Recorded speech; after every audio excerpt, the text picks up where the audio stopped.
You're live on air, Tobias. Thank you, JP. For some reason, I did not hear an intro. Did we miss an intro? There's something up with the way it's folding back into Skype, and I don't know. I think there's there's something unmuted. But here we are. We're at the beginning of the program. We're now live. It's all happening. I better go and get the guest, eh? You get the guess. It's all good. Good evening, everybody. Good morning. Good afternoon. Of course, wherever you are on this beautiful planet Earth, this is your host, Tobias B. Harrell, and you're listening to Journeys with Rebecca right here on wolfspiritradio.com and being simulcast every week on Revolution Radio at freedomslips.com, Studio B. I don't know, of course, as you just heard, I don't know if you heard the introduction. I think you probably did. At least you heard the live part I just did. Before I begin, I'll just give you some of the usual program reminders for tonight. As you already know, we look forward to interacting with you later in the show and welcome your questions tonight. Please just remember to put them in capital letters in the chat room so that they are easier to see, and we'll do our best to answer some of them as time permits in the second hour. And tonight I would really love very much to get some comments and questions from you for the latter part of the show. I think you're really going to enjoy it. And my guest tonight. I would also like to remind you that both Revolution Radio and Wolf Spirit Radio are listener supported, and I really urge you to give them a donation. Of course, big or small, it all matters to ensure that you get the best of continued programming. And as always, JP appreciates these things, and I appreciate you, JP, at the producer's desk. Welcome, JP, and thank you for making sure that things run smoothly tonight. The nice applause for JP is very much appreciated. Tonight, my guest is Hezekiah Chapman. I met Hezekiah several years ago through my practices and just recently met him in person while I was traveling on the West Coast. Hezekiah always had a natural interest in subjects that many considered fantasy or taboo. He had an inner knowing that there was much more to life than what he was being taught. And I know this is something that many of you out there in the audience have had within yourselves for most of your lives. Hezekiah's own life experiences have brought him to understand the reality of several things, including astral travel, other dimensions, off-world species, and much, much more. Hezekiah is also a part of one of my projects. He is one of the participants in the upcoming ET Languages 64-card Starseed Oracle deck. My ET Languages team consists of myself, producer Mariana Fay, and the incredible artist Trevolution. This 64-card Oracle deck that we've been working on is being designed to help you spark insight into your soul origins by featuring different types of beings, aliens, and ET races represented by participants from around the world. You can find more about that at etlanguages.com/oracle. But tonight, Hezekiah is going to talk with us about his incredible journey and some of the things he has learned along the way. I think tonight's show is really important because it's really about exploring the reality of diversity in the cosmos. So without any further ado, and I believe that JP got Hezekiah in. Hezekiah, welcome. Hey, how you guys doing today? Very, very good. Hezekiah, I'll just get you to make sure you're speaking right into your microphone and your phone. I know that we want to make sure that we can hear you. So how are you tonight? I'm very well. I was just preparing for the show, taking a few notes so that I don't go on random tangents.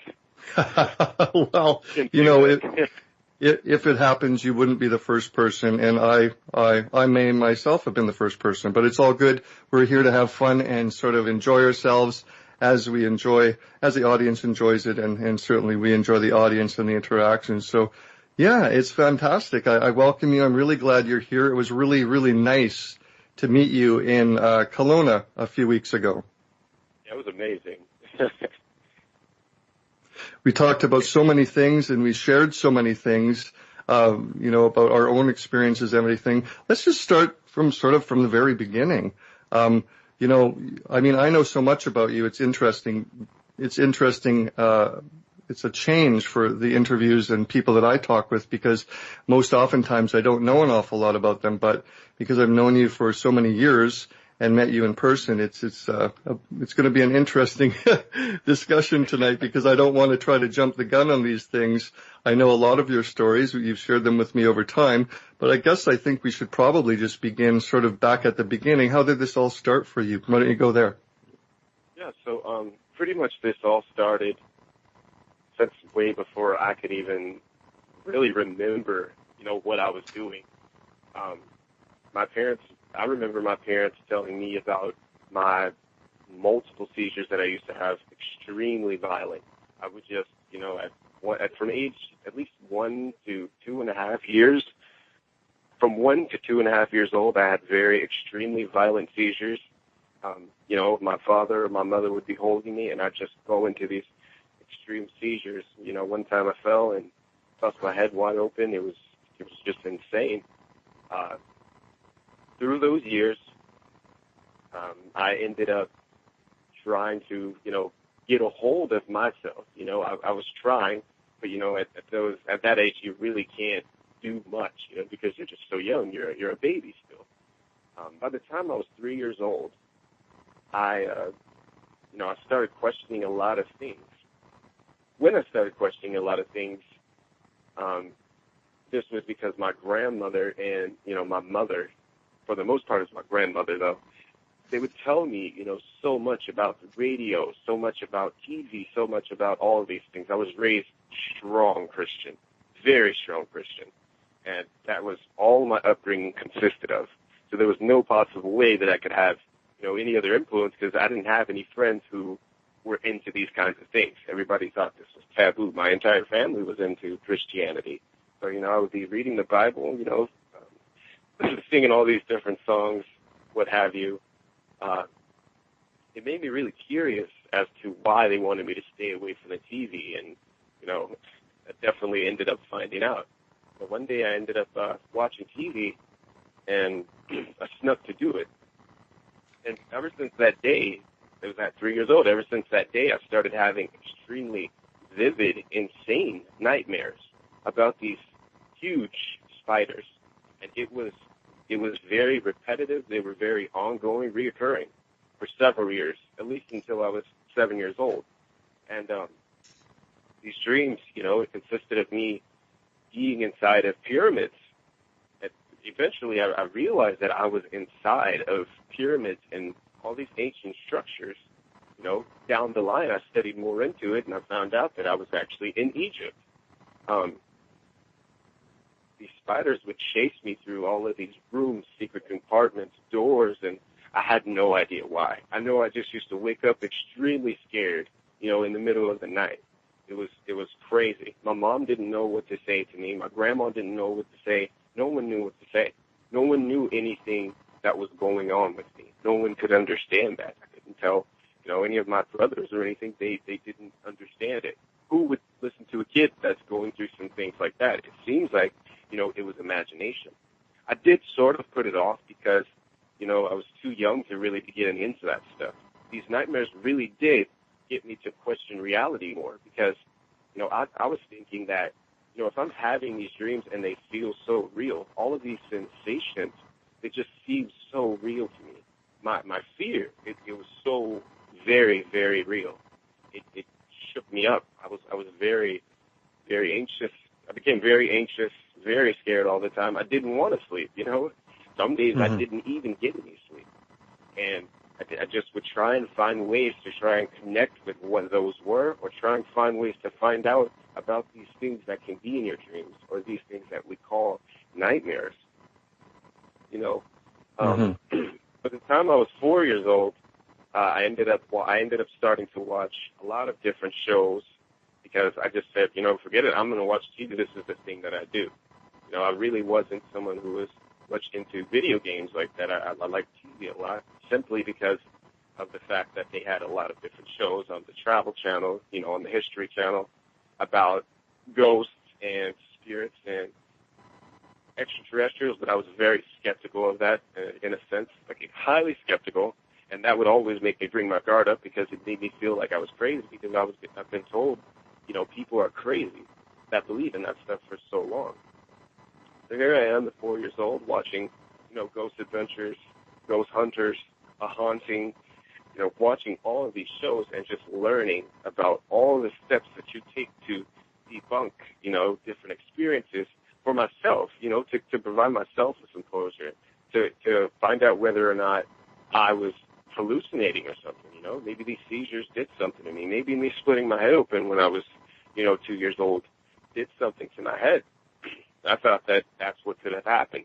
But as I watched more of these shows, more information would come up that got me thinking. It got me questioning even more. And then my parents, they really got a kick out of this, because as I was watching these shows, I would go ask them so many questions like, hey, what's a psychic medium? I want to be a psychic medium when I grow up. I started saying these things.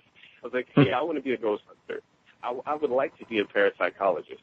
Hey, I want to do house clearings. I want to pass people, who are recently deceased to the light. I want to pass them into, these different portals to the next world so they can be at peace. And my family did not have any idea what to tell me. They had no idea what to tell me. So then after this, I started asking about chemtrails and a lot of things, a lot of geoengineering, the weather, a lot of things didn't make any sense to me. So I would ask questions. And I started asking questions. I ended up getting more into studying after I watched these shows. I would take notes. Every time I watched the show and I learned a new word, I would take notes. I'd take notes on orbs. I'd take notes on the medium. I'd take notes on seance. I'd take notes on all of these things. And then, it wasn't until later down the line when I was about around 7 years old that I actually was able to get access to the internet. Then I started studying these things. This became the other part of my life where I studied.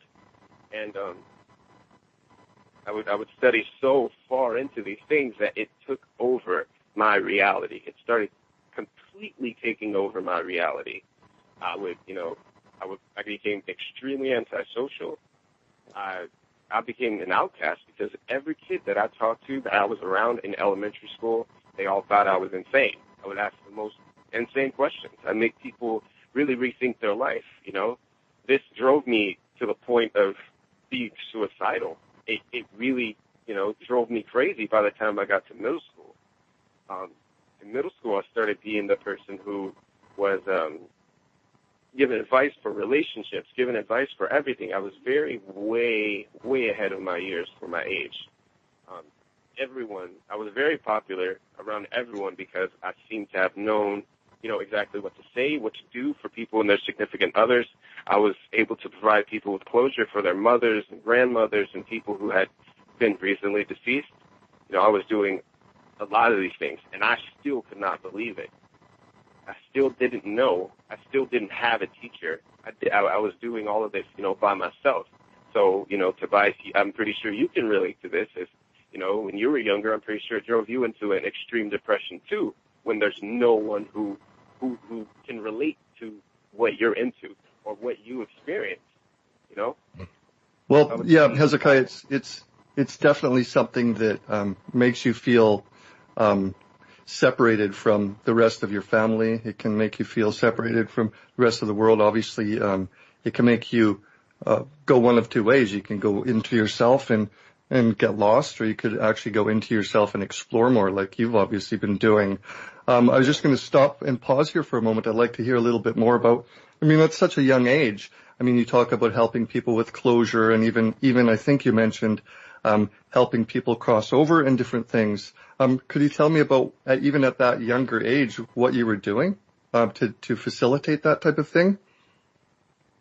Well, it was in middle school, and okay.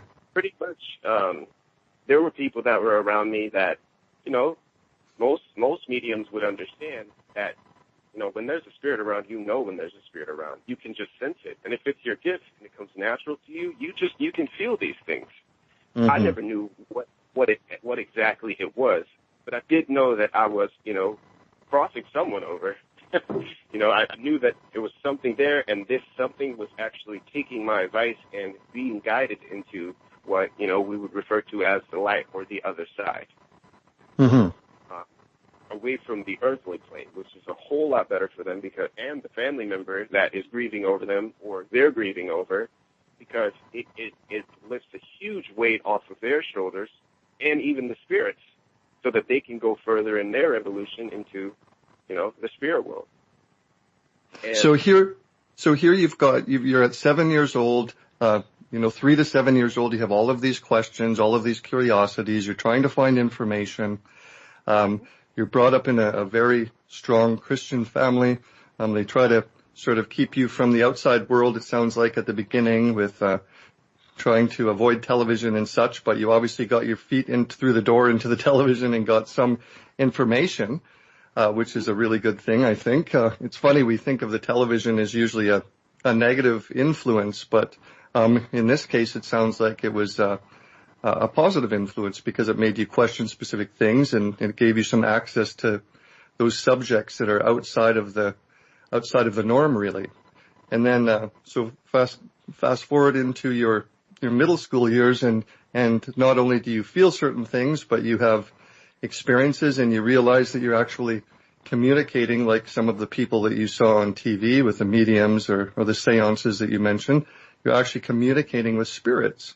You're communicating with people outside of the physical body. You're communicating with people in other dimensions, obviously. And you're actually helping them to facilitate some challenges they have with going certain places, such as we refer to as crossing over. It's incredible already. What happened after that? So after that, so a lot of people found out, and I really went into a big depression, because I was made fun of instead of embraced for it. People would come to me and they would use me for my abilities, or people would make fun of me. It was either one or the two. No one did the exchange. Most people didn't do the exchange, and I still, at the same time, was trying to live a normal life because of the influence of my family around me and in the neighborhood I've grown up in. And also, because I'm an African American. So it's a very big deal to be African American and also be into all of these things, into, spiritual things, or even being a medium. It's a big deal, because, kids my age, especially them being black in these kind of neighborhoods that I grew up in, and even in the school systems that I was enrolled in, they just don't experience that kind of stuff. And when they experience it, it makes them highly uncomfortable, and they attack. That's the best that I could say, about that. That's my best explanation for that. Well, I must say, on that point, Hezekiah, the typical child is like, the challenges they have is if people are calling them silly names, or if they're klutzy or overweight or underweight or tall or short. Kids are pretty mean when it comes to things like that. I can only imagine you sort of being known for being able to do these things, which are so very unusual in the grand scheme of middle school. So yeah, that would be something that really would affect you, hey? Mm-hmm. Yeah. It affected me big time. In fact, it drove me into an extremely, extremely deep pit of depression. Mm-hmm. So far into depression that I actually, tried to end it one day. And when it's a really funny story, now that all these years have passed, not saying that, people having suicidal tendencies is funny, but I feel like my story and my, evolution, I can look back and I can actually laugh about it this time because of what happened. And one day I decide that, I'm actually going to try and end it all, because I just couldn't take it anymore. Being made fun of, being depressed, going through, what I was going through with my stepmother, because I called people out when they had abilities when they were using them in the wrong way, and I would fight with my stepmother because of this, because I knew that she had them, but she was using them for the wrong reasons. She was using them to control me, or to control my brothers, or control family members of mine. She was essentially using voodoo, and I'm not gonna lie about that. Mm-hmm. My father didn't believe me when it came to these things, so I didn't have that acceptance from him. So that really took a deep toll on me. So this day came, and I tried to end it. I got a rope, and I ended up, how people would end up hanging themselves. I tried to hang myself in my closet. and the rope snapped. I hung for a second, but the rope snapped. And after the rope snapped, I was unconscious for about 10 minutes. After I come back and gain fully, my conscious back, I realized that I can hear these tones in both sides of my ears, the left and right ear. I didn't exactly know what that was until, I stood up. And I realized that there was two feminine presences on each side of me. There was an elder woman and a younger woman on each side of me. And they were telling me, they were pretty much arguing. And I didn't realize that I could hear them yet. I couldn't hear spirits yet when I was doing crossings. So this was something new to me. And it scared the bejeebus out of me because I didn't know what was going on. This was pretty much a new ability that I never even knew existed. I had never heard anything about this, And they were arguing, and they were telling me that the path that I chose and what I'm doing right now is pretty much going to mold who I become later on in my life. And I didn't realize exactly what that meant, but I decided, hey, since I can talk to these ladies, maybe I should listen to them. They told me that, when I tried to take my own life, they were watching the entire time. They watched everything that I went through. They said they were there. They were there since, I was born. These women were talking about very profound events in my life where they were right there watching and intervening with so many events that were happening to me. Many times where, it could have led to death. And these two women played a very important role in my life. And yeah, they were deceased indeed. Like there was no possible explanation. I couldn't explain who they were, so I chose to keep them a secret for a long time. They helped me a lot through my life. When I first started off, they told me about the gift of being able to hear them, which is referred to as clairaudience, where you can hear spirits or you can hear into the other dimensions a lot further than the average human can hear. A lot deeper. And they explained to me, what exactly had happened. And they told me that when I tried to take my life, I ended up I actually don't remember what the words that they said, but they told me that when I tried to do that, they had to intervene because it was what I said that I wanted to do, it was what I chose. So I could not go back on what I threw out there. I couldn't go back on what I said I wanted to do, what I predestined for myself. And so they said that they'd be teaching me all the way up until my adulthood. Whatever that meant, I know now, but back in those days, I didn't realize. So, I fast forward a few years, and it's my freshman year, and this is when I started having experiences, again, but they were very, it was very strong. They were a lot stronger experience. I went through a lot of things, switching schools. We moved a lot. I met a lot of people. I didn't start meeting a lot of people who were spiritual, who actually started to come out as spiritual until I was in at least my freshman year in high school. And so it's my freshman year in high school. I'm really not doing a lot of good things because, coming from where I come from, you don't have a lot of choices in career. So, yeah. Kind of being a little bit on the bad side. And still the entire time, these two women were here telling me, exactly what to do and how to go about these things that I was doing, how to go about doing this work I was doing to keep myself from getting into trouble. And most people would say, a lot of people that I've met would say, that's kind of cheating. It's like you're cheating life because what's going to happen before, it happens. So I really knew how to be 10 steps ahead of everyone and everything. I was very cautious. Well, I think that a lot of people would be kind of envious because we would all like to, I think we'd all like to have that, that personal advisors standing behind us saying, oh, be careful of this. Watch out for that. Look, this is what you're seeing. Make sure you realize it and all of these things. So yeah, I think it would be I think many would be envious about that. Listen, so they stayed around with you for quite a time, how long? Like many years? Are they still around you or these two or what happened? Yeah, they're still around me, but you know that, all of these influences in the world these days, they can alter your abilities a lot. They can, it can change and it can affect you in a lot of negative ways. These influences, that were around me, because a lot of things and people knew about my abilities, I became highly targeted. And that's what I was going to get more into.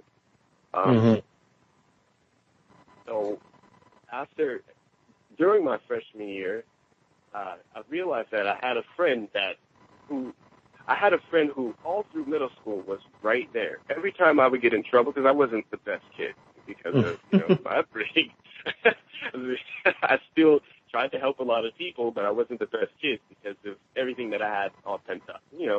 The average teenage hormones and, and whatnot.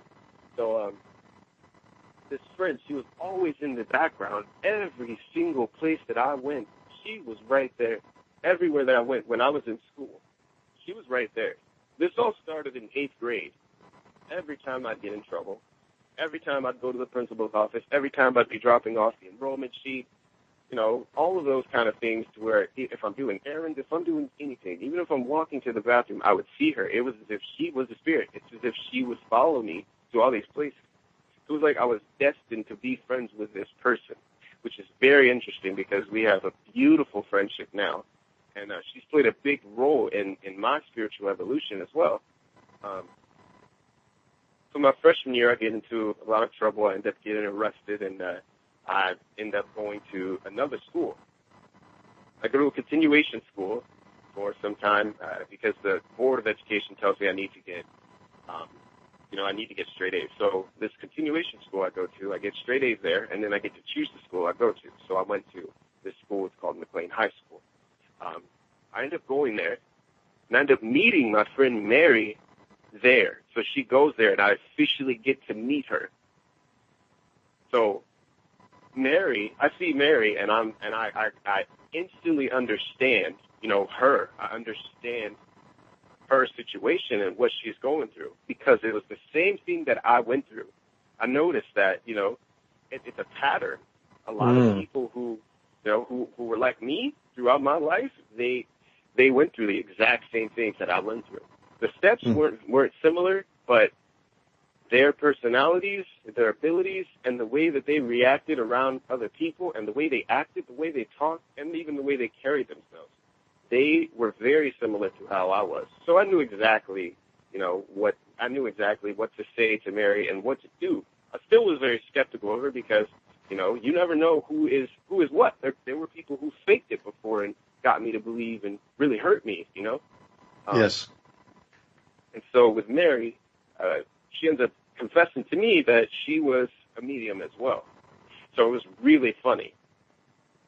From my sophomore year to about my senior year, Mary and I would just be walking around the school, and Mary would give people readings. I never told Mary that I could do readings, but because of my confidence, because of what everybody had done over the years to my confidence. I didn't do readings anymore. I wasn't doing anything. I wasn't helping anybody.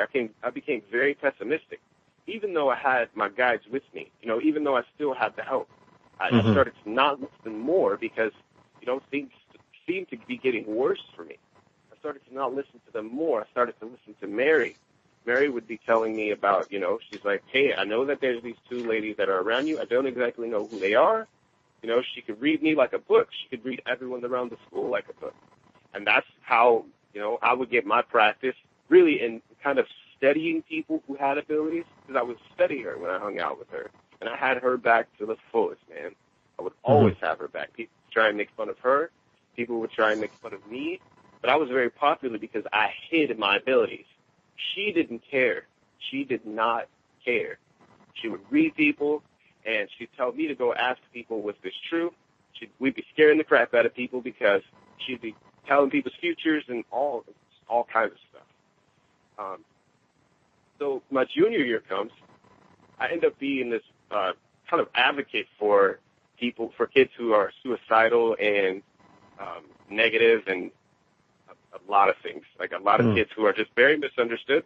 I end up being an advocate, and I start helping a lot of them, control their emotions and just vent. And I told a lot of kids that they could come to me at lunch. They were able to talk to me. I hung out with this huge group of people who just love to help people. But for the most part, I was doing a lot of it. A lot of them, they decided to go their own paths because, everyone does choose their own path. And my path, I chose to help a lot of these kids who were depressed or cutting themselves and, not understanding how this world works, not understanding why people were so mean, their parents abusing them, just, you name it. I was helping all these kids do that stuff. Mary pretty essentially got me into meditation. I never knew about meditation. See, the way my guides taught was very strict.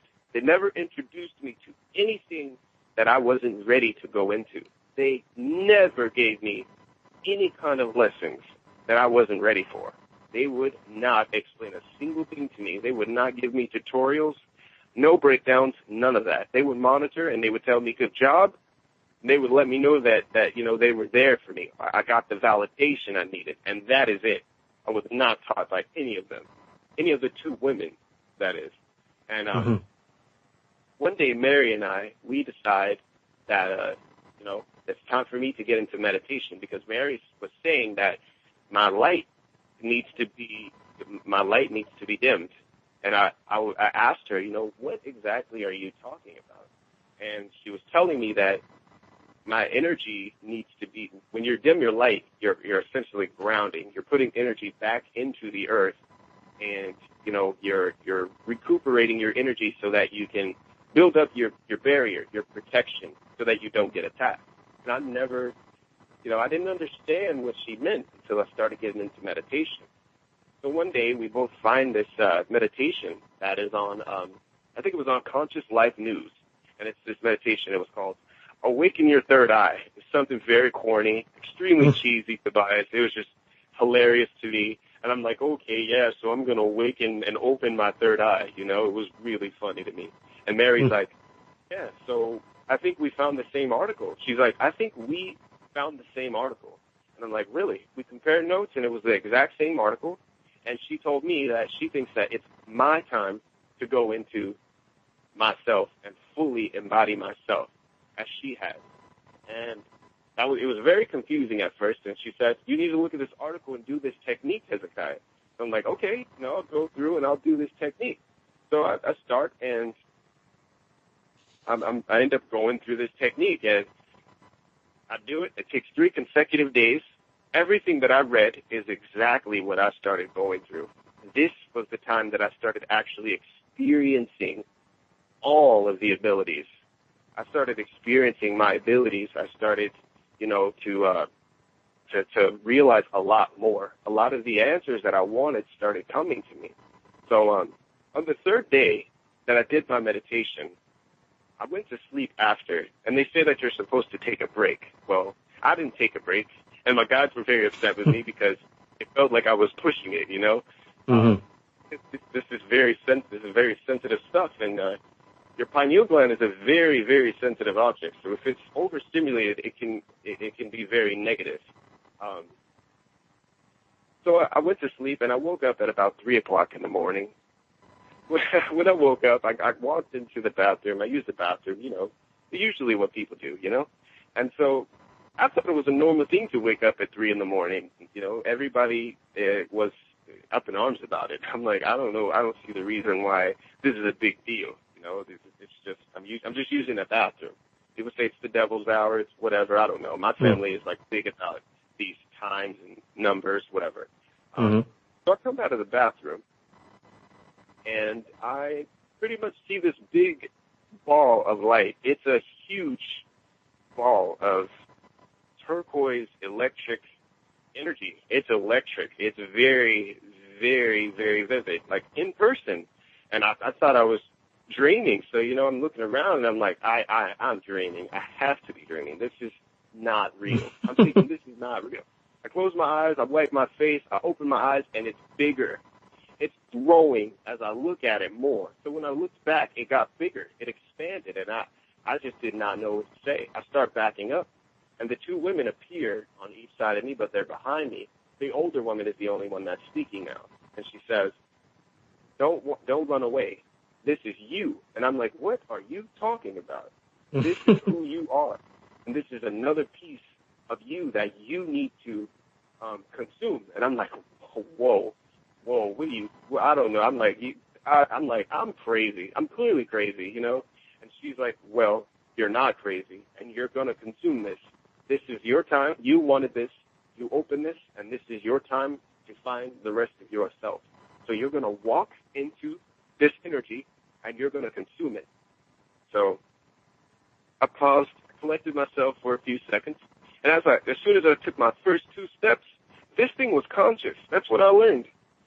From the 20 seconds that I looked at it, this thing was it connecting with my energy the entire time I was talking. So it scared the crap out of me when I started walking up, and it walked, and it, you know, floated up to me. And, you know, when I took about my 4th step, it flew. It just accelerated straight to my chest. And it flew right into my chest, and I got picked off of the ground about a foot. I'm not even kidding. It was just ridiculous. I got picked up about a foot off of the ground. So I'm on the wall, and then I get down. It was only like 5 seconds, but this is you levitating off of the ground. That's ridiculous. You know, it's stuff you see on TV or on movies or on games. Yeah. You know? So I come back down. I'm breathing, and I notice that I can see these surges of energy around in the wall. I go in the room and I'm like, am I actually seeing what I think I'm seeing? And am I seeing energy through the walls right now? So I walk into my room and I turn on the light, and the light is way too bright for me, way too bright. I turn the light off, and I'm screaming because my eyes are burning.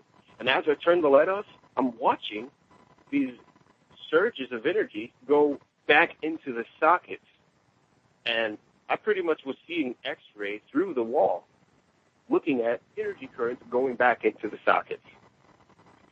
I was pretty much seeing electricity in the walls going right back to its source. It was insane to me. So I go to sleep, and I wake up the next day, and I read that on this article, freaking article changed my life forever, you know, that when your third eye is open, if you did the technique right and you got the tones right, then you will experience, you know, your symptoms of having abilities, and you'll know right then what your abilities are. Tobias, I woke up that day, and I heard crackling in my ears. That's what it says would happen when your pineal gland is decalcified and when it's fully open. I woke up that day, I heard crackling. I opened my eyes, and then I closed them. And when I close my eyes, Tobias, I see this golden eye moving around, and it was golden. And I realized that was actually my third eye. It was one of the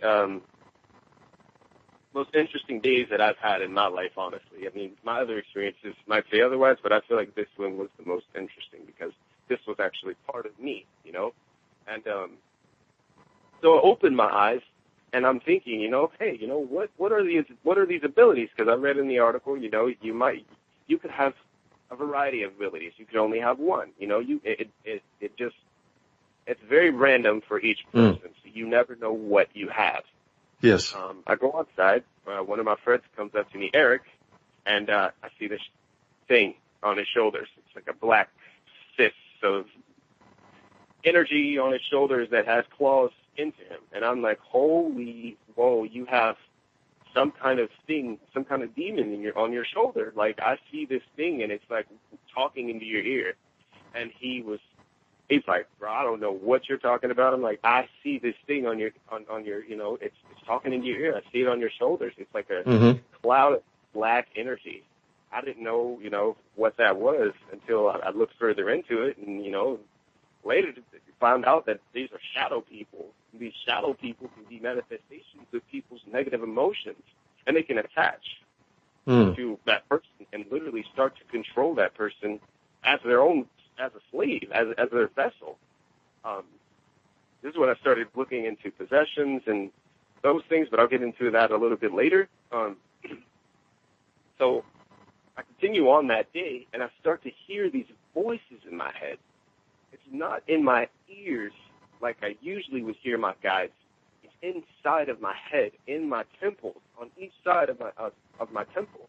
And I didn't know what the heck was going on. I'm thinking, I asked my brother, hey, you're into this stuff, because my brother was into these things before, way before I was. He believed in aliens and these things before I did. I was very skeptical of aliens, until I had experiences with them. So one sec, hold on. Okay. So he's telling me that, hey, you might be seeing demons, or you might be seeing aliens, man. I don't really know, because I haven't looked into that yet, but I feel like it's aliens. And I'm like, yeah, right, aliens, that's crazy conspiracy theorist crap. So that day goes on, and I'm trying to find out what the hell these voices are in my head. Turns out these voices are actually me hearing conversations that will happen in the future before they happen. I know exactly who I'm talking to, just not exactly what would be said. So I could hear me having conversations with people before they came. And the first particular conversation was with my friend Katie. Katie comes up, and I was like, I knew you were coming to talk to me. I don't know exactly what it was, but I knew you were coming here. I could hear us having a full-blown conversation. It sounded like it got heated, and it did, because we started arguing about me saying that I heard her. Sounds like a vicious loop right away. It was hilarious, man. I really laughed it off, and I'm like, I asked her, do you think I'm crazy? She's like, you might. She's like, no, you're just a little special. It's okay. Because black people are not very accepting of this thing. And plus, she was very religious too. So she's like, I just think, you might have had a long day or something. You probably need some rest. I'm like, so me hearing you before you came over here means that I'm having a long day and I need some rest. I just woke up about 30 minutes ago. That just doesn't make sense to me. I'm like, I want to believe that, but I think that it's something more. I did tell her that I did meditations and stuff. I told Mary. So the next day, I'm around Mary, and I see just all these colors around her. That we're at school, and I'm like, Mary, you have all these like bright yellow colors and all this stuff around you. It's crazy. I'm like, what is that? I'm like, is that energy around you? What's around you? I was trying to determine what the heck that was, and she's like, I think you can see auras. And I'm like, what's an aura? What is that? I was so clueless. And she's like, I think you need to read about it. You should get books. She introduced me to the store that we have, this local store in Fresno. It's called Brass Unicorn. And it's this spiritual store. It's saved my life numerous times going there, to find books on, what abilities I was experiencing or what kind of beings I was encountering or all these different kinds of things. And Mary's like, yeah, you need to go to Brass Unicorn. You need to find out about these different energies. Maybe we should practice on manipulating each other's energies and sending each other different emotional patterns. I'm just like, yeah, sure. So we start practicing with these things. Later on down the line, I learned that this is a pretty much, energetic manipulation and healing. And so, Mary and I, we get pretty good practicing telekinesis. We practice, psychokinesis, a lot of these different things. We practice all kinds of things. Mary decides that she's not going to go down that path anymore. So I'm like, wow, damn, I'm gonna do this on my own. Mary gets, Mary got a little bit scared because she said she started experiencing things after, she started experiencing negative things, and I wanted to help her, but I felt like I couldn't get to her energetically. As we started progressing, she just started to she just started to be more of a support to me. She just was always there. Even though she stopped practicing and studying, she was there for me. That was a really, really great friend of mine. Out of all of my friends that I had, I can honestly say that my friend Marietta Castillo was the one that had my back through a lot of that stuff. You know, she's the reason why she was my push to go fully into being a psychic medium and a healer. And all those practices, all those days of, you know, me being depressed in high school, she was always right there. She was right there, man. And so as the story goes on, you know, I end up getting this girlfriend, and I'm gonna keep her remaining nameless because she has direct ties to the beings that are around me as well. So I don't want to put her name out there. So I end up getting into a relationship with her, and turns out that she's a very high-level Wiccan. And so I start learning about witchcraft and Mother Earth, and I start learning about a lot of different energies. And I also learned that these two women that were around me are her family members. So, okay. Yeah, so it was very interesting because one of these women was her granddaughter. I mean, was not her granddaughter, but one of these women was her great-grandmother. Okay. And I did not know why the great-grandmother decided to be around me. I still have no idea to this day. I still don't. I have not found out. So the grandmother started teaching me further, you know, further on into feeling more energies. One day I wake up and I'm laying in my bed, and she just appears in front of me, and she says, "So we're gonna test out your sensitivities to energies now." And I'm like, "Okay." And my guy's like, when it was time to learn, it was time to learn, man. You put everything down and you're doing this because it was very important. It's because when you say you want that stuff, it's what's going to come to you. It's what's going to happen. So she sends energy to me. She's standing right next to me. She sends energy to me, and the bed starts to shake violently. And I feel like I'm having a seizure, man.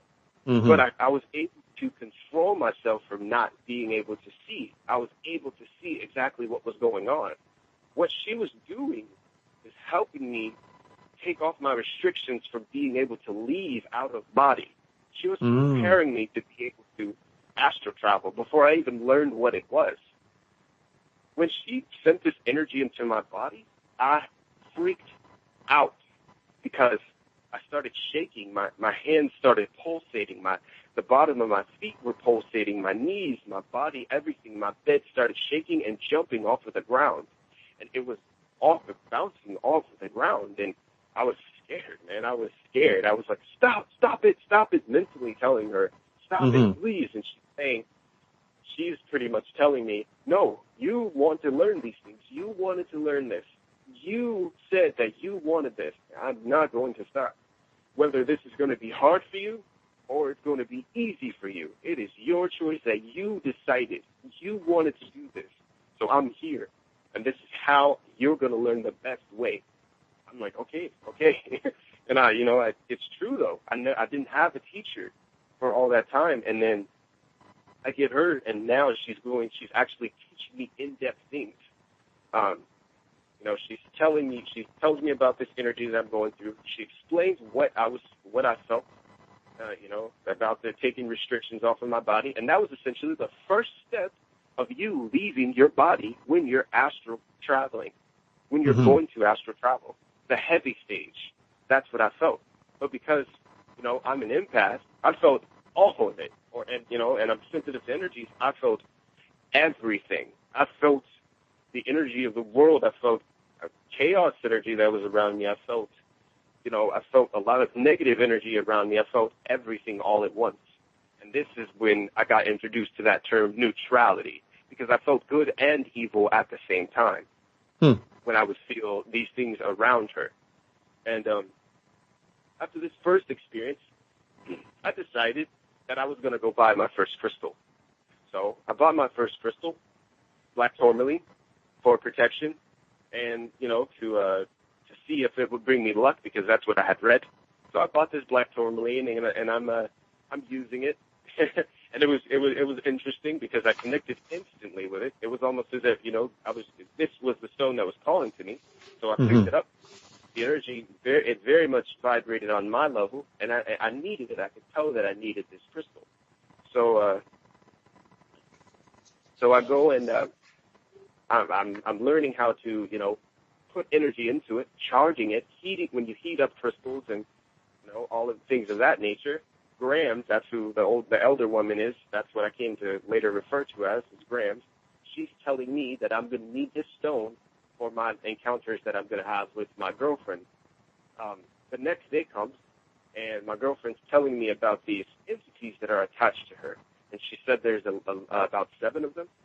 And she told her story about what she went through in her life and how she was, molested as a child by one of her family members, and that once that happened, a lot of these entities attached themselves to her, and they would mess with her abilities and manipulate her and do a lot of odd things and bring a lot of odd things into her reality. So when she met me, I could feel them.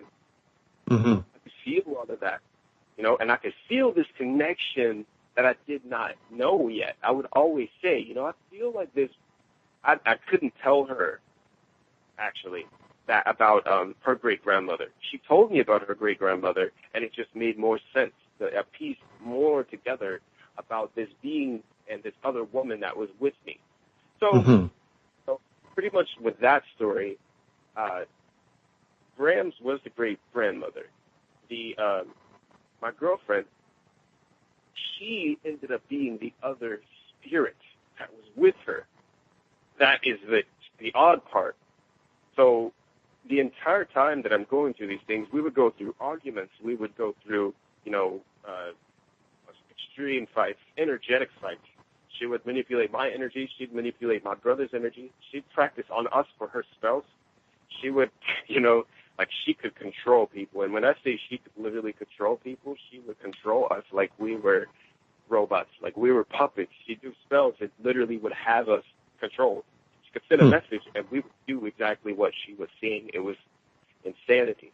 And her great-grandmother is the one that taught me how to control that and how to break these things, how to protect myself from it, because it wasn't her doing it. It was the many personalities that she had because of her being a host to all these entities who were attached to her. They did these things because they were just doing it to try and hurt us, to try and bring hurt to us. But as I learned more protection techniques and ways to strengthen my energy field and ways to differentiate energy, I got a lot better with deciphering what was what. I learned a lot about negative and positive vibrations, higher and lower vibrations, if you may. I learned a lot more about these things because one night, while I was on the phone with my girlfriend, I decided to go in the hallway for some reason and take a picture. So I took a picture, and Tobias, I captured this orb on camera. It's a very golden orb, just like the one that I saw, on my gold color, like on my third eye. Just like the one that I saw, just like the color I saw, the orb with that color. It was on my camera. I went in, and just like, I used the techniques that I learned from Ghost Adventures and all that stuff from, the well-known parapsychologist to debunk whether or not this was an actual psychic phenomena or, paranormal phenomena. So I looked at dust particles, I looked at bugs, I looked at all these things, and there was no explanation. There was no explanation. A few days passed, and I realized that, I actually captured this spirit. It was a spirit or a light vehicle on the camera, man. I captured it on camera. When I captured this thing on camera, it later, I later found out that it was actually one of my guides that was manifesting herself in my hallway. And I caught her on camera. And so when I caught her on camera, I ended up capturing her in my phone. So she was able to now use the phone to communicate with me. So it didn't seem like, I was, it helped me a lot to make it seem like I was not crazy, because I was still thinking that. So Hezekiah, we're going to Yeah. pause you right now. It's as always, the hour has gone so fast. I hear the music. We're going to continue this after the break. Stay with us, everybody. We'll be right back. Okay.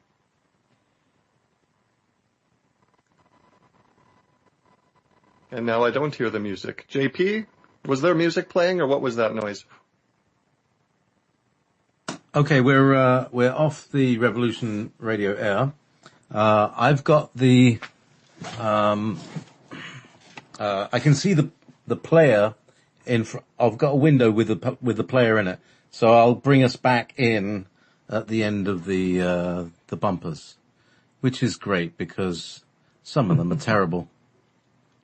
Okay, so in other words, we are at break, and we will be back in a few minutes. Yeah, not that many. Okay, just let me know when it's back, and we will continue with Hezekiah. Yeah. Hang in there, everybody. We'll be right back. Yeah. So we're off the air. Nobody can hear us. Oh, okay. Okay. But they can hear the... Go ahead now. And welcome back to Journeys with Rebecca. I am your host, Tobias B. Harrell. Just a reminder to you that while Rebecca is away, she looks forward to connecting with you still through her personal sessions, which she welcomes you to book with her as they become available. Of course, as always, I look forward to meeting many of you as I do through my sessions and courses. You can find me at etlanguages.com. Yes, ET as an extraterrestrial. Remember to take a look at my course, Practical Modern Magic. I am now enrolling for the winter course season. You can find much more information at etlanguages.com, along with the Oracle deck that I mentioned at the beginning of the show, which is etlanguages.com/oracle. And as always, Rebecca can be reached through her website, journeyswithrebecca.com. Please take a look at all of the other things Rebecca has to offer as well. Next week, my guest will be Lynn Cockram Murphy, author of Unfolding the Mystery of the Self. So we will look forward to that next week. Tonight, I've been talking with Hezekiah Chapman, and we are discussing his experiences with astral travel, other dimensions, and other worlds. It's been an incredible first hour already. We will let the conversation continue. Welcome back, Hezekiah. Thank you. I'm so glad to be here. It's such an honor. Well, it's an honor to have you. It's a great deal of fun, again, as I mentioned earlier, to have one of my friends on the show and talk about these things that I think are so incredibly important and helpful to other people. It's a really cool thing to be able to share, and I'm just sitting back enjoying every minute of it. So, yeah, it's great to have you.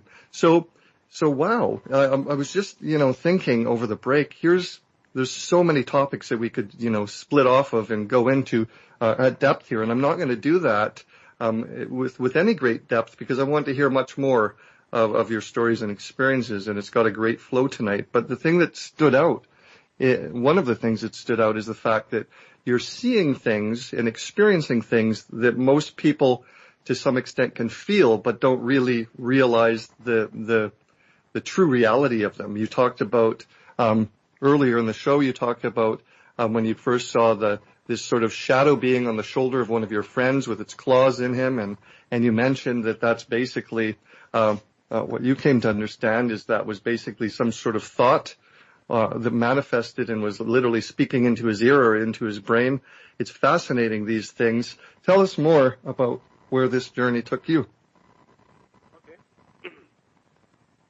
So, where was I? Oh, I was saying that I was learning about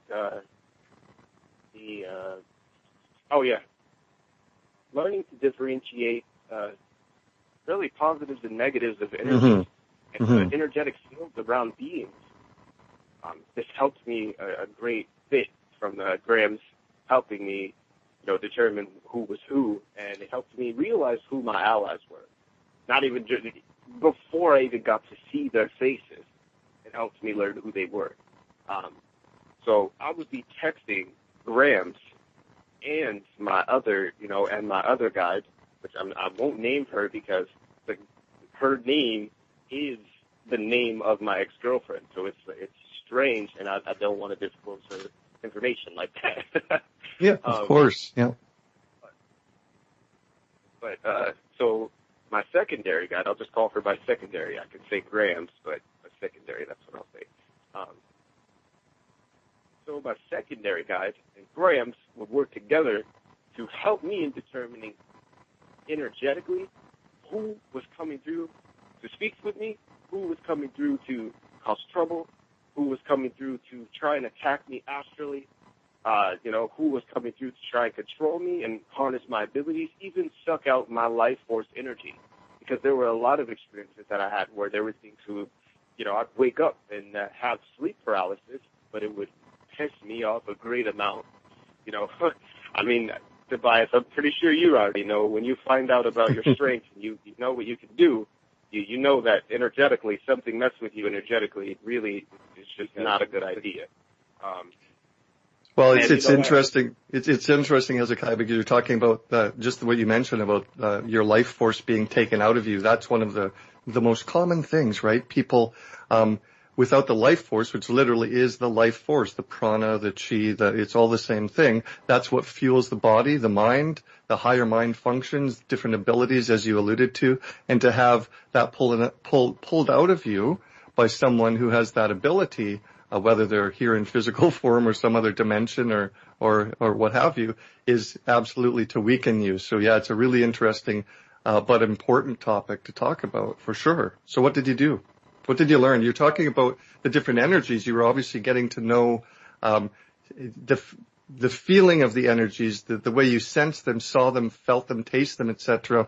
However you experienced them, you learned to differentiate them. Yeah. So the first one that I experienced, my guys, I would honestly say that they were coming from a neutral standpoint because they could get very, very aggressive and very nasty towards me when I didn't listen to them or if I was considered being disrespectful to them. So they were very much family to me. And they were the ones that I really considered family because they acted very accordingly, Yeah. And so I experienced the negative first, or what people would refer to as, demonic presences or demonic energies, anxiety, mental health disorders, things like that, bipolar, all of those things. Like I had experienced a lot of what that felt like.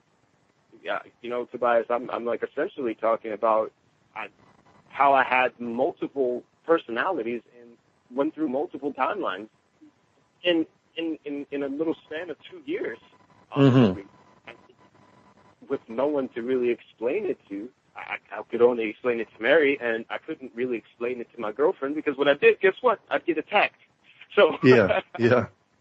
So it was a big deal, and Mary didn't know really what was going on. It was too advanced, and it scared the crap out of her. She wanted to help, but she did not want to get into those kind of things anymore. So I was pretty much on my own because the only help that I had was etheric, energetic, And so I learned that the negative, when they would be around me, I would get extremely anxious. My heart would beat very, very fast. It would get very heavy. I would get very negative, odd thoughts, very, very odd, peculiar thoughts, extremely not like myself. And I knew by the third time that they were around who was who had certain energy fields, from the 7 different demons that were there, who had specific energy fields, who was the strongest, who was the leader, who was the weakest, who had, who had access to what abilities, who had access to what memories of mine, because these things had memories of mine. These things knew me as a person. These things knew my most negative times and hours because I made myself vulnerable and I told people. And these things, they're omnipresent. They're omnipotent and omnipresent, meaning, they can be everywhere at one time. And their energies can be everywhere. Their energies are never destroyed. They don't go anywhere. Their energies just wander. And they can grow from being around different people with negative intentions, negative thoughts, negative energy even. And So I learned to be highly aggressive with them.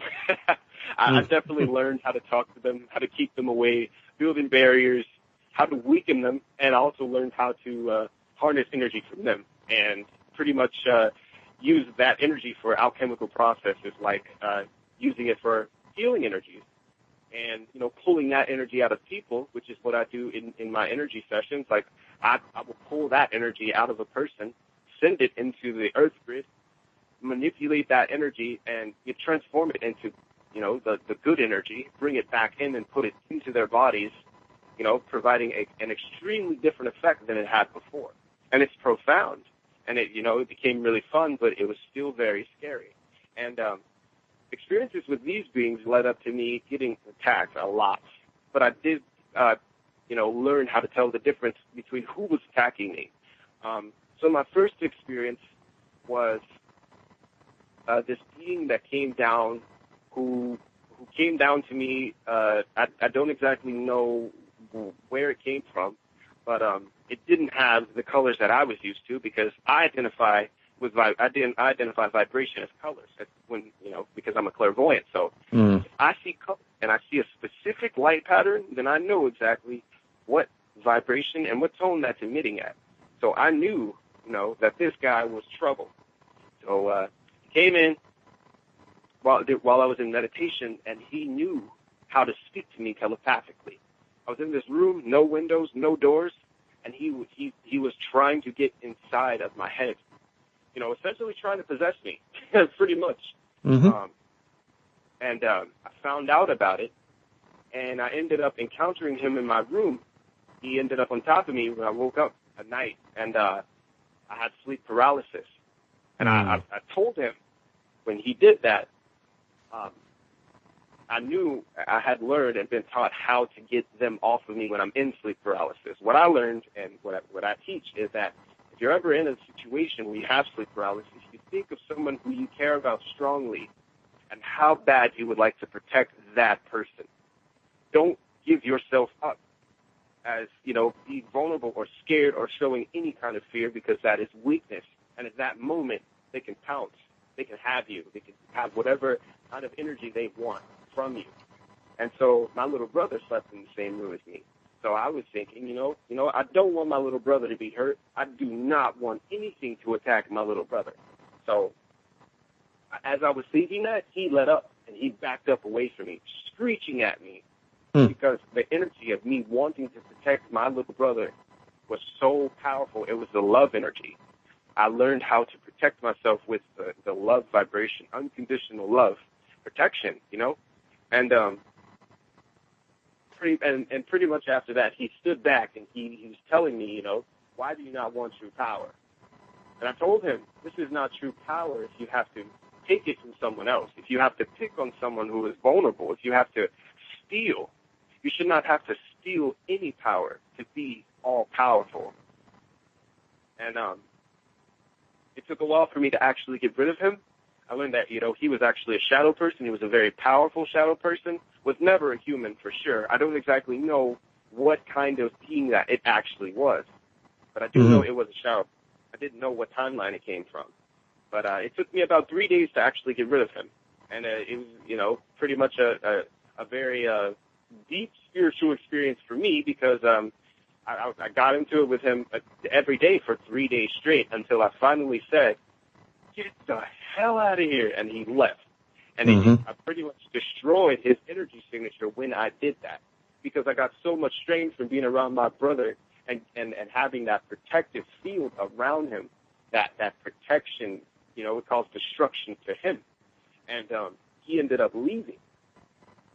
A couple weeks passed after that, and I had another experience where, I had first got my astral travel book, and I was learning more about it. It was my time to learn about astral travel. I didn't exactly know how to do the visualization techniques just yet, so, I didn't really get into them. I was doing the affirmations, and the affirmations were just as strong, which I later then learned an affirmation is just a worded spell, or a chant or invocation. What types of affirmations were you doing at that point for that? So one of the affirmations that I was doing was just pretty much telling myself in the as if it was in the past tense. I did astral travel, and then I would say it in the past and present tense. I did astral travel tonight. I am an astral traveler, and then I would say it in the present tense. I would say it in the future, like I'm going to be an astral traveler. I did astral travel. I am a vivid astral traveler. I am an avid astral traveler, and I would tell myself that every night. And I did the 3-day thing. For some reason, 3s have been my number for days, for, getting rid of different energies, for meditations, for all of that.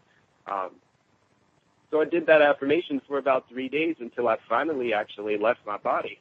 And, I saw myself flying through all of these stars, and it was very, very interesting to me, very eye-opening. It started breaking down my foothold on skepticism, started breaking that down.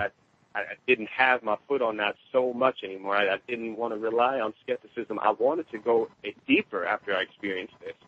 And shortly after that, like a day after my first astral travel experience, I ended up going and going to sleep that night, the next day, and I wake up and there is a Alpha Draconian standing in my room, and it scared the living daylights out of me. His voice was very, very deep. He had, very, very muscular features. Huge. He was huge. He was like a very light blue, kind of like a sky blue turquoise color. But I knew that it was a Draconian. My brother was the one that had me really believing in Draconians. I didn't believe Draconians were ETs or aliens or anything. I just thought that they were just this other species who coexisted with us. But I was skeptical about everything else, which is really funny. I was skeptical about ships, about everything else, but I believed in Draconians. Well, it's easy to be skeptical about things until they're standing right in front of you in the room. Then the skepticism sort of goes out the door fast. So was this, people will want to know, was this something that was physical standing before you? Was it something you could see clearly as an energetic form, or what was it? This was very physical, Tobias. This was physical, guys. This was in my room, right in front of me. I wake up, and he's standing to the left side of me. Everyone who comes to me always stands to the left side of me. It's like they know that I'm comfortable. It's like allies know that makes me comfortable. So, or it's a masculine thing to do, or dominance, I don't know. But, or it's showing respect or something. I have no clue. So he's standing over me, and I felt him. So I wake up, and he's right there, and I'm just like, holy crap, I'm looking at all these features. But before I start looking at him, I pay attention to the energy that's behind him. There's a vortex behind him that has a rainbow, spectrum. It's a rainbow spectrum, and it's a mix of all kinds of colors. The colors are very bright. So I was able to determine that this guy was actually an ally. He actually did not have, any bad intentions. And he starts telling me that I've been traveling through their world. And I said, what? He said, yes, you've been traveling through the 9 worlds. And I'm pretty sure, a lot of people know about the 9 worlds in Viking and Norse mythology. The 9 worlds are the steps that lead to Valhalla, the different worlds of Asgard, essentially.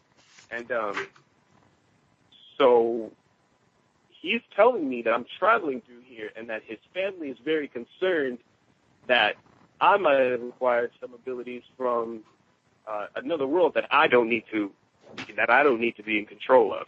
So I'm telling him like hell I am, like hell I did.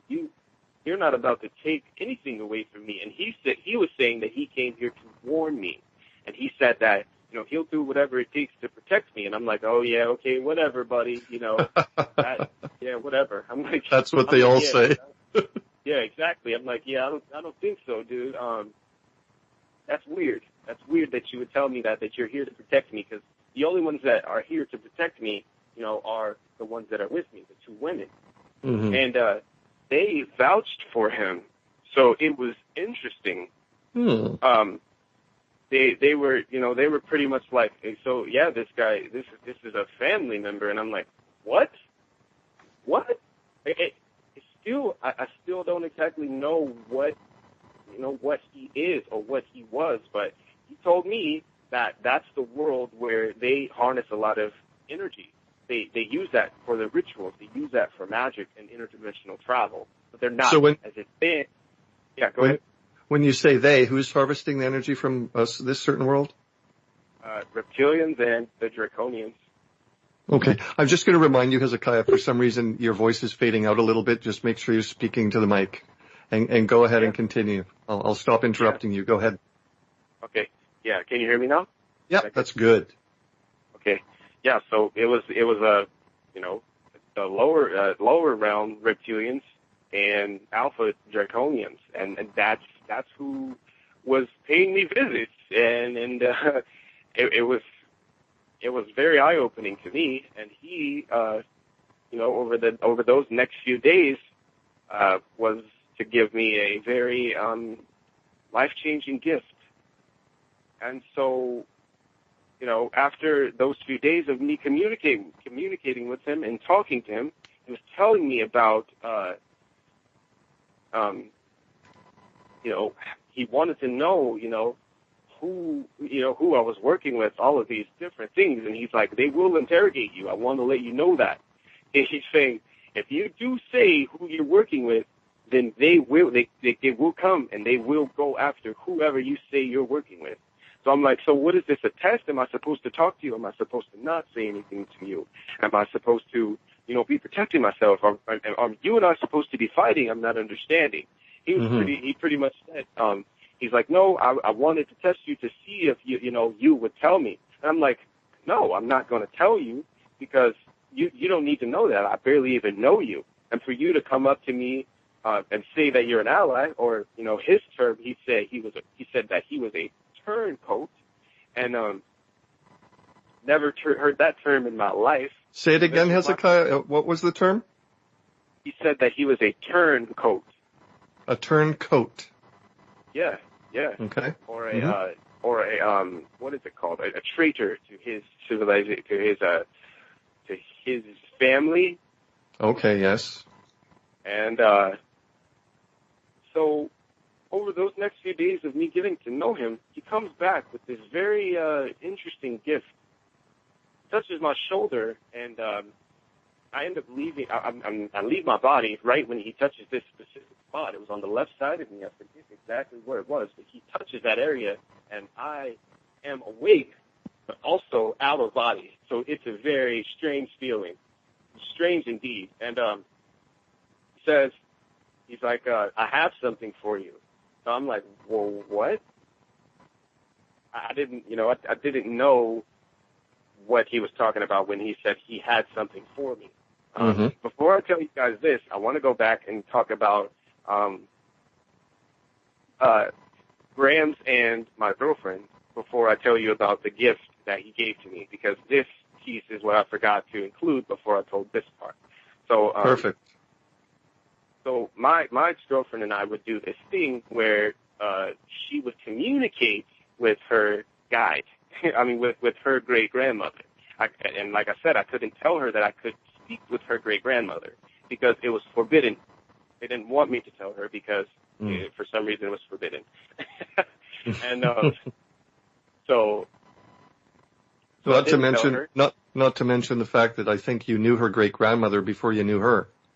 Yeah, exactly. Right. And so hold on. I'm going to get a little bit of water. Yes. As such is the way that the timelines work. Yeah, I mean, gosh. Obviously in this case you knew the spirit or the soul or the unphysical part of her great-grandmother came to you before you even met her. But, we can slide. You're already talking about so many different things. Like earlier, we were talking about really sliding your consciousness back, forward, and in every direction, just sort of to link to things, even with the practice with your mantras or the phrases that you would say to yourself to help your pineal gland. You were saying or astral travel. You were saying that you know, I've already done it. You do it past tense, current, and future tense. So it's interesting, all these different aspects of the time, or what people consider or think is sort of a progression of time when you can really slip around all different ways. Yeah, exactly. Exactly. My point exactly. So, oh yeah. Grams would get my ex-girlfriend to speak to her in these odd languages, very, very odd languages. And these languages tend to be very stimulating to my pineal gland, very stimulating to, you know, everything that was connected energetically. It was very, very interconnected. And they, she would tell me to sit in a dark room, sit in a dark corner, or sit somewhere where there's no electronic interference, sit somewhere where there be no energetic interference from anybody else, where no one's energy field would go into this barrier of protection that they would create so that they could communicate. And she would be summoning her great-grandmother at certain times of the day. And these languages were just so strange to me, so profound. She would speak these languages, and they told me, they never really told me what exactly to say or what it was. She just said, oh, it's a language that witches made up to communicate with each other to keep from being caught by anyone else or anyone catching on to the scent of them being witches. So I'm like, interesting that you said that. But they would do this, you know, at least 2 times a week, you know, to the point where she would say that, you know, the energy of the languages doesn't even need to be spoken. You have access to it. You have access to the energy vibration. So you can send that to her when she's scared. I wanted to introduce you to this energy so that you could protect her when she's being attacked. So I ended up being able to protect her. I was able to use that energy to protect her. I learned that this energy was actually one of my many abilities, you can say. And I would definitely protect her. She would have night terrors, and she couldn't sleep. I had to help her with her severe insomnia. She would, you know, wake up. She could sleep during the daytime, but once night came, she would be attacked all night to the point where she'd hallucinate and not be able to sleep. She'd be deprived of sleep for, you know, for 2 months. Like she would go on without sleep for a very long time. Wow. And I ended up being trained in, it was tantra. It was tantra pretty much. Being able to, you know, have absent partner sex, or even to manipulate her energy field in order to be able to get her to feel relaxed enough to go to sleep. And I would actually assist her in sleeping when she would call me. And I would project my energy to her, and it would relax her. But the way that I did this was very interesting. I would listen to her heartbeat when she slept to make sure that, and yeah, you heard me right. I would listen to her heartbeat when she slept to make sure that there was nothing around. Because, like I said before, what I was taught about energies that were negative, your heartbeat races. It rises, changes. The pattern changes into these rapid, insane, you know, rates per second and minute. And I was able to catch right when these things were coming in to give her nightmares, right when these things were interfering. And this taught me a lot about what I was going through when I was younger, but I didn't have anyone to help me. Yeah. And I'm helping someone who experiences the same things that I did when I was a kid, you know, actually get over their stuff and you know, improve them. And it made me feel really good. So I can go back to the gift that this Dean was giving to me. Like I said, I came out of body while I was awake, though. So my physical self was awake. So my body was awake, too. So I'm watching myself and my soul out of my body. My soul looked back at me when he touched my shoulder. And I was like, holy, whoa, you know, this is just the way. And he touched my shoulder again, and then he touched my third eye. And when he touched that, I felt energy go directly to the back of my head, expand, like as if my brain was expanding, as if there were multiple compartments that opened, you know, Mm-hmm. as if I was getting more access to, more than 10% of my brain. I went to sleep that night after he left, and I hadn't seen him since. I noticed I was able to speak this language that I started speaking it around my brother, and he kind of freaked out because he said that he actually described the rainbow spectrum that I saw when this guy came through the portal, and it pretty much was this language of opening these different portals for healing, and it brought in. I suppose it brought in these different beings. At first, I didn't know exactly what it was, really until I met you, Tobias, and telling me that he could see these rainbow circles that were around, and he said there were multiple circles that were around him, and they'd spin around, and he'd see energy flying out of these things, and he said that he felt the same way that I felt when I got my third eye tapped and my brain felt like it expanded, like my brain grew or something. He said he felt the exact same thing, except the back of his head felt like it had two doors. It's just like it was as if the back of his head had two doors and it was opening up. And I asked him, what do you mean by that? And he said, I feel like that language is something that's not of this world, man. I don't know how you learned that, but it's really cool. And he said, you believe me now, That day was really funny because he's like, you believe me now? You believe what I'm talking about me being able to see ships and see aliens and stuff? Right. In language. And I'm like, that can't be true. I'm still skeptical about it.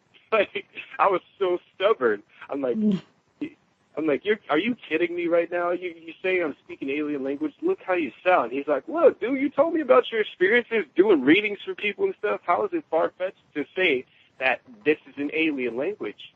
He's like, spirits don't speak languages. Spirits speak English, or they'll speak a different language if they were human. This is obviously something that's not human. And I'm like, what? I'm like, dude, come on now. He's like, and then he told me, he's like, dude, I feel like this is some reptilian stuff. This is something. I'm like, yeah, I don't know. I'm like, I don't know. I didn't want to tell him because I didn't want him to feel like he was right, I didn't want him to be like, see, I told you so. Right. So I started writing all of these things down that I was saying. Like, all these things started coming out of my mouth. I started making videos about it. And then, I started having all these insane astral experiences, man. Like, every night I was experiencing something different. Like one time, I was doing a meditation, and then I ended up falling asleep, astral projecting, and I was walking up these steps with the god that is, the god of the gatekeeper and the god of afterlife and the underworld, Anubis. Like, yes. I was walking up these steps with him, and he was telling me about, constellations. He was explaining to me like these things that inhabit the earth with us, and I'm not sure I believe what you're saying, man. Like, I don't know what you're talking about. And he's like, you need to come here now. So I'm like, oh God, great, another person who's just going to be extremely demanding to me, So I'm walking up this thing. At first, this meditation was a guided meditation. Then it turned into just something else. And it was a meditation that was to meet someone else, to go with something else. And then he comes through. And I'm like, holy crap. Like, he's like, walk with me up this pyramid, So I'm walking up these stairs, and I was walking up the pyramid. I'm walking up, and we get to the top. The apex is what, the top of the pyramid would be known as, the tall phallic point. We go into this room, and there is amethyst everywhere. There is amethyst all over the room. I remember the feeling like my body was just stretching, like my body was energy, and it just was stretching in all these different directions. Like this amethyst was just making me pure energy. And as I'm feeling this, I like to take the time to, take in everything. Anubis is like, no, pay attention. I'm like, okay. So I'm like, all right, I will pay attention. And then he says, he's like, do you see this here? I'm like, yeah, I can see that. He's like, good. That means that you're using your abilities right. And then he's like, what I want you to do is go into this light. And I'm like, what? So he makes this energy field that, we would refer to these days as the Merkaba. He formed that, and he tells me, look at these crystals. I'm like, okay, just remember these crystals. Remember this room. I'm like, oh, okay. I'm so scared because he's huge, and he's not like humans. He's not even like my guides I'm used to seeing. He's like it's a ginormous jackal in armor, Yes. So I'm like, holy, whoa, man. He's like, now, remember these stones. I'm like, okay, I'll remember them. That's amethyst. I have one of those. That's actually under my pillow right now. And he's like, yes, good. And he's like, come. I'm like, all right. He said, you step into this shape. And I'm like, all right. So I go into this shape. And he's like, this is your energy. This is yours. Use this to travel to different places that you would like to go. And I'm like, what? He's like, you need to meet your family. And I'm like, oh, okay. So he's like, I can only show you the way to get there. I cannot go with you. You need to meet these beings. And I'm like, all right, okay. So I start traveling. Pretty much it was what people refer to as the speed of light. It was instantaneous. All I remember was just flashes of these colors, the same colors that I saw, from that my brother explained that he saw when I spoke these languages. And this was after I started speaking these languages. He came around. And so he's like, I can't go with you, but I will be, with you energetically. But I can't be there. This is something you have to experience on your own. So I'm like, okay. So I get there, and I'm pretty much in the Orion constellation. I don't exactly remember which part of it I was in, Sirius A or Sirius B, but I was there, and there was these ginormous blue beings, and they looked like dogs. They looked like dogs. They were really tall and blue, and the blue that was the color of my energy that I consumed. It was that blue. So I was like, whoa, it had me up in arms, like, whoa, what the heck is going on right now? So I walked up to these things, and no longer did I have my guides. I didn't have Anubis. I didn't have anyone, because this was my personal experience, So this was me on my own, finally, after all my training. And, they're like, come, welcome. It's like, hi, hi, who are you guys?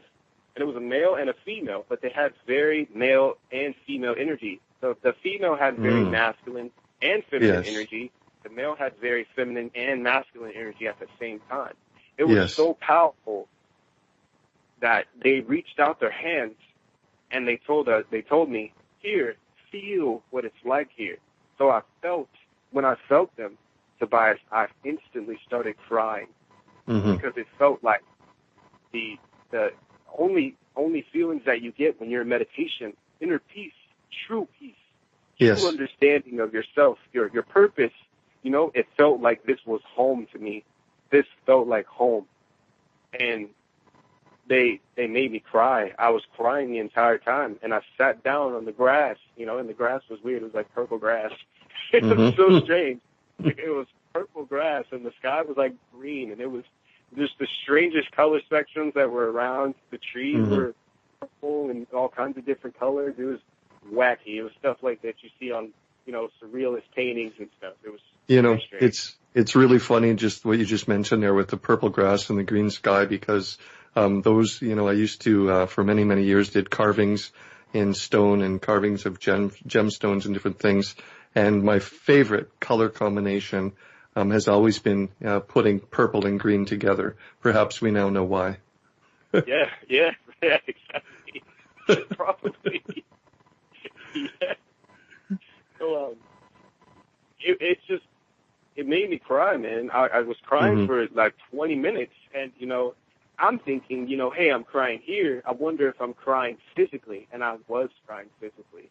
At that moment when I thought, am I crying physically? I had been crying for 20 minutes straight physically in this deep meditation. So far gone, I forgot I even had a body. I didn't want to leave, Tobias. I did not want to leave. I wanted to stay. I wanted to ask them questions. And they said, you're welcome to come back here anytime. This is your, this is home. This is where you come from. I didn't know what the hell they were talking about. I get back, like, holy crap. I look up, right? And I see this black, the best way that I can compare it to, the best kind of object would be a ceiling fan. So, ceiling fans in homes, when the ceiling fan's spinning really fast, it's as if I have a ceiling fan above my head. And I look up, and there's just this black ceiling fan. And I feel all this energy. My spine starts to tingle. It starts to wave. And my hands start pulsating. My legs start shaking. And, I realize that it's me actually coming back into my body. And so... Okay, yep. Yeah, I came back down, and I'm like, whoa, I have to write this down. So I start writing it in my book. And I'm like, whoa, I write it down, and I remember it, Then I have I thought it was a dream, but it was real. I have another experience where Anubis is just like, boom, right there in my room, standing in front of my bed. And he's just folding his arms. And that continued on until, for like a few months. Before I said anything, he'd just stand there because I was so scared of him. And he'd just be right there and just folding his arms, watching me. He never said anything to me for like 4 months until I actually spoke with him. And then after that, he's like, so, what did you think? How do you feel about these new concepts that you're being introduced to? How do you feel about those beings that you met? And I'm like, I don't know. I don't know how to feel. I'm scared. I'm scared, man. This is this is so new to me. Why me? I started asking, why me? Why am I chose to do this stuff? And then after I started asking why, my guide comes up and she's like, she starts telling me, hey, Grams. She's like, so, I heard that you were asking a lot of questions about, what's going on. I'm going to tell you. See, we've been watching you since you were a kid. I'm like, what? She's like, yeah, I was reading books about you. I'm like, what? She's like, I read books about you. I was reading books about you and learning about who you are and, learning more because when I came here, I didn't understand. I couldn't have any access to, what was going on. And I'm like, what are you're saying I have a book about my life, about who I am? Like, what is this book? What are you talking about? And she's like, well, you're going to have to learn about these books later on in your life. And she said, well, I read this book and I started to watch you.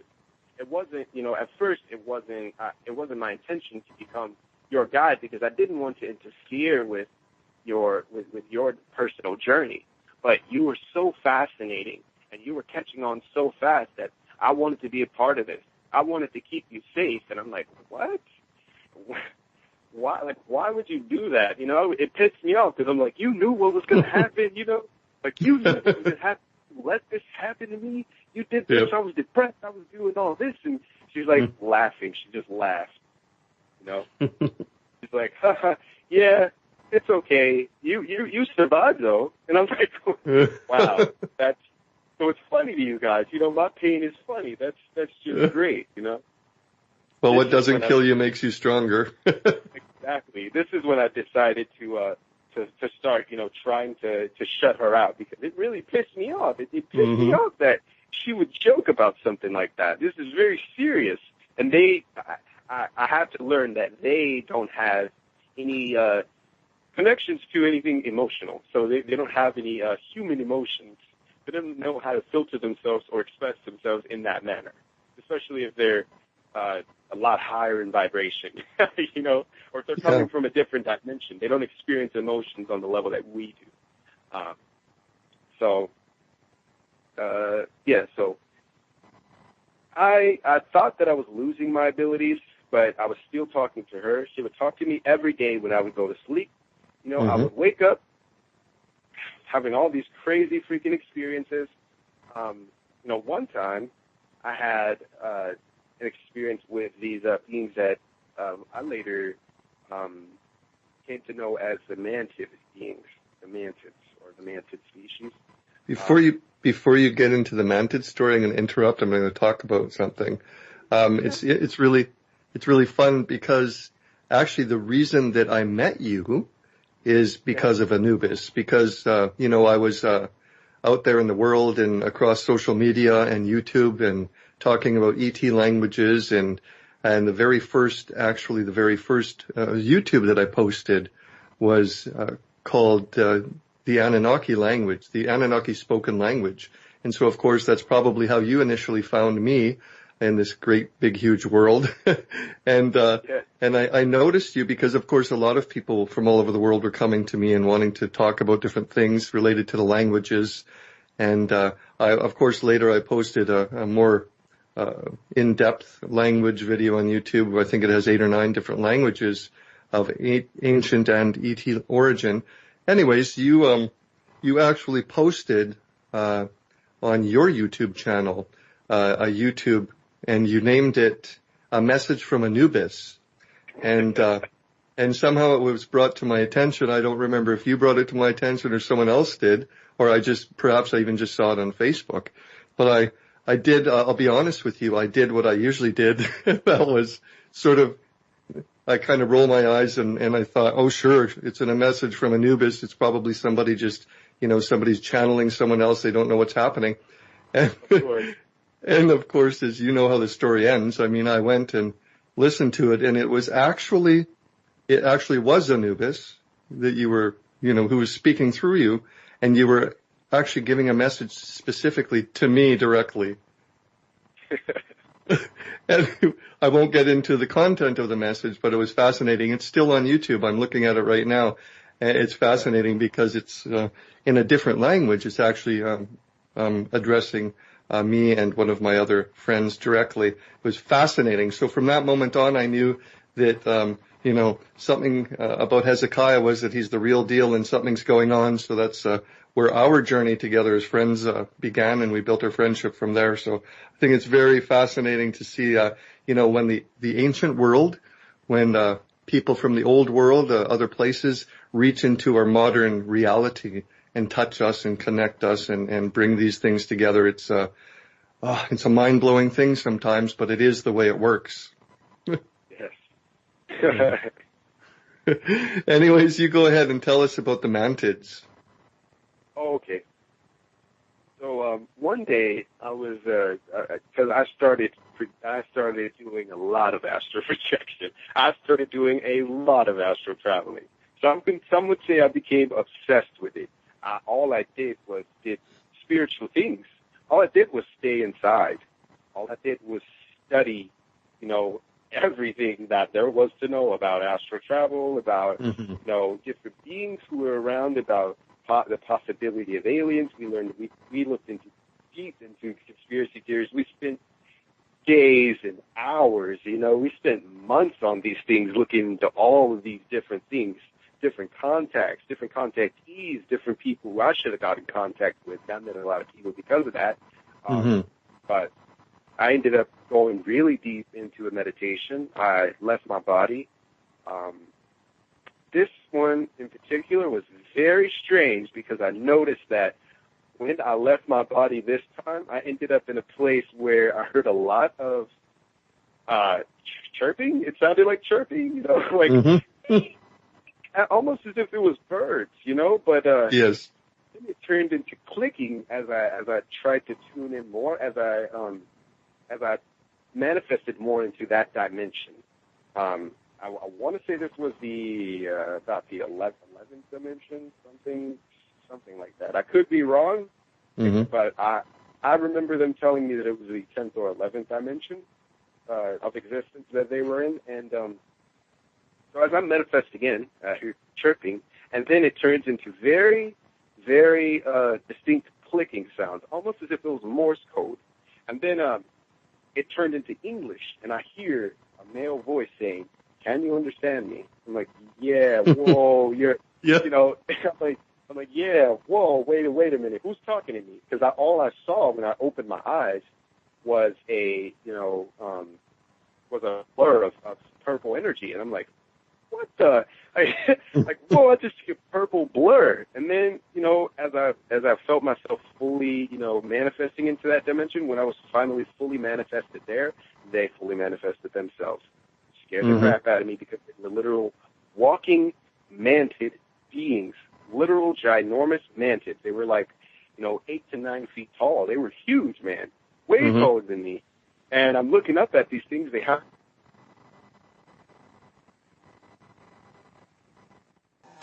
Thank you, JP. Go ahead, Hezekiah. Do you remember where you were at? You were talking about purple energy is the last thing I remember. Yeah. So, I realized, these things were huge insectoids, mantids, to be specific. And they were extremely fascinated with me for some reason. I didn't know why. And they were very friendly, Like, I'm thinking they're going to eat my brain or something. I'm like, these guys have these large claws. They could just stick them into my head and suck my brain out, I'm thinking that was going to happen. That's too much TV, So I'm like, don't eat me, please. I don't want to be eaten. I don't want to be killed. Don't feast on my energy. And they're like, they start laughing, all of them. There's about 5 of them, all different colors, yellow, green, purple, and then there was even a red one.